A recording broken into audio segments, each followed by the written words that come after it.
Hello guys, so we're here in Cavinti, Laguna para sa Sarap Buhay and King Riot event. Yan, isang one-time big evento ng King Riot and Sarap Buhay Camping. Actually, last night pagdating namin and today marami na sumilip sa pop-up camper shell natin.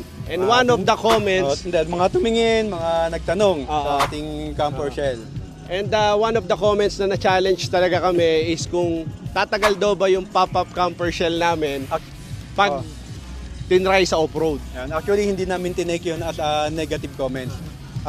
Na-challenge pa kami doon sa narinig namin. Kaya ang ginawa namin, since may track dito and King Riot to, may trail sila, so naglakas loob na si Jen. Try na natin yung ating camper shell sa kanilang off-road track.